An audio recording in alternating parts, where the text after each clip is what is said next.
Em 14 de julho de 1982, uma mulher procurou a polícia dizendo que foi obrigada a ficar 3 dias com um homem e um cadáver dentro de um apartamento cometendo os piores crimes que você possa imaginar. Mas essa história tem uma reviravolta e eu vou te contar.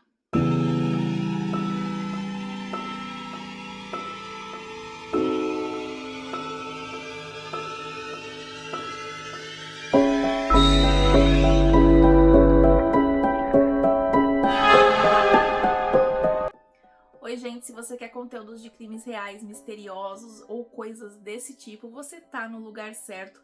Já deixo para você o alerta desse vídeo de hoje, tem cenas muito fortes, então se você tem aí uma propensão a não aguentar esse tipo de história, sugiro que você volte num próximo vídeo.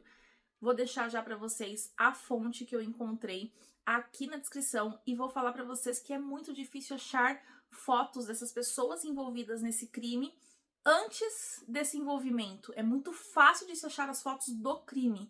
Esse crime ele foi extremamente fotografado e eu vou trazer para vocês de uma forma que o YouTube não derrube, mas eu vou trazer para vocês as informações possíveis, mas é facilmente achado na internet. Se vocês tiverem a disponibilidade e estômago para procurarem, eu vou deixar para vocês o nome aqui também na descrição certinho e vocês conseguem procurar. É claro que eu não vou conseguir trazer tudo de uma forma explícita, nem gostaria de fazer isso para vocês aqui, mas caso vocês tenham interesse de ver com clareza, facilmente vocês acham no Google, só colocar o nome deles no Google que você vai achar as fotos do crime. Se você olhasse para essa foto, você diria que essa mulher é a criminosa ou é a vítima da história? Ela tem um sorriso bonito, ela tem um rosto angelical, mas essa mulher foi considerada pela própria polícia uma mulher extremamente perigosa. Em 14 de julho de 1982, na cidade de Detroit, nos Estados Unidos, um homem de 33 anos que se chamava Robert Bekowitz estava assistindo TV. Ele estava assistindo seu programa favorito, que era Benny Hill na época, junto com sua namorada e o seu melhor amigo. A sua namorada era Janine Clark, que na época tinha 21 anos. Com o casal estava o amigo James Edward Glover, que na época tinha 37 anos. James tinha uma grave lesão na coluna, por isso ele precisava se movimentar de uma forma mais devagar e usando bengala. Então ele sabia que não ia conseguir cometer o crime sozinho. Pois bem, James e Janine estavam tendo casos, então ambos estavam traindo o Robert e estavam planejando se livrar do Robert. Eu vou tentar ao máximo não trazer a minha opinião e só relatar os fatos, mas, né, se você não quer mais um relacionamento com alguém, é muito mais fácil você terminar com essa pessoa. Mas com o crime que foi feito aqui, da forma que foi feita, percebe-se que a última coisa que esses dois fariam era uma coisa normal. Então eles estavam assistindo televisão na sala quando James se levantou, pediu licença e saiu do ambiente. James pegou uma das armas que Robert tinha em casa, foi até as costas do amigo e disparou a arma. Com um disparo, ele tirou a vida do Robert. Acontece que esse crime passa desta linha de um crime para algo extremamente bizarro e macabro. Eles ficaram por 3 dias dentro desse apartamento com o corpo do Robert. E o que se aconteceu daí para frente é algo que nem a polícia acreditou. James e Janine passaram os próximos 3 dias consumindo muitas drogas e sozinhos com o corpo de Robert. Eles tiveram várias fantasias sexuais, tiveram várias situações ali que eles realizaram, inclusive junto ao corpo. As fotos que eu vou trazer aqui para vocês, elas estarão um pouco distorcidas, por óbvio, mas, como eu disse, se vocês tiverem interesse em achar essas fotos, basta procurar pelo nome dos envolvidos no Google. Em todas as fotos é possível ver que eles estão sem roupas, eles usaram muita metanfetamina, muitas drogas. Foi aí que a situação começou a ficar estranha. Começaram a tirar as roupas do Robert também. E a primeira foto foi feita com Janine segurando uma faca. Janine foi até a cozinha, buscou uma faca, voltou e estava cortando o órgão genital do Robert fora. Quando ela estava fazendo esse corte, James pegou a câmera fotográfica e fotografou esse momento. A foto, inclusive, mostra ela, essa primeiro flash, né, com uma cara de susto. Mas logo depois eles pousam para várias fotos, eles fazem como se fosse uma sessão de fotografia macabra. Como vocês podem ver, a foto mostra a Janine sentada no sofá. Ela tá com uma expressão vazia e nesse momento ela está cortando o Robert. Nessa altura do campeonato você pode estar se perguntando como alguém pode pensar em fotografar algo desse tipo, mas a história fica ainda pior. Foram 3 dias de sessão de fotos.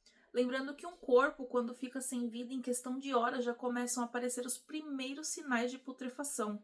Imagine ao 3º dia. Os dois passaram a mutilar esse corpo. Em uma das fotos é possível ver que James está sorrindo enquanto corta o seu amigo em pedaços. Nessa foto ele está sorrindo porque ele está colocando os órgãos genitais do Robert na boca do cadáver. Inclusive, em uma das imagens é possível ver que a Janine está fazendo força. Ela para de sorrir, para de pousar para a câmera e está fazendo força para separar a cabeça do corpo de Robert. Então, eles acharam muito difícil essa parte de cortar o osso e eles revezavam para fazer isso. E enquanto um cortava, o outro tirava as fotografias. Em alguma das fotos é possível ver que tiraram a cabeça, parte de um braço e removeram as pernas do tronco do Robert. Em determinado momento, eles colocaram as partes do corpo para fazer fotos. Então, eles, por exemplo, pegaram a cabeça do Robert, colocaram a cabeça com sangue em cima da cadeira e faziam as fotos do dedão dele dentro do nariz, dos órgãos genitais dentro da boca, com a cabeça em cima da cadeira. No total, o corpo foi esfaqueado por volta de 100 vezes e o Robert foi dividido em 14 partes. James e Janine fizeram sexo durante esses 3 dias e também usaram partes do corpo para fazer isso.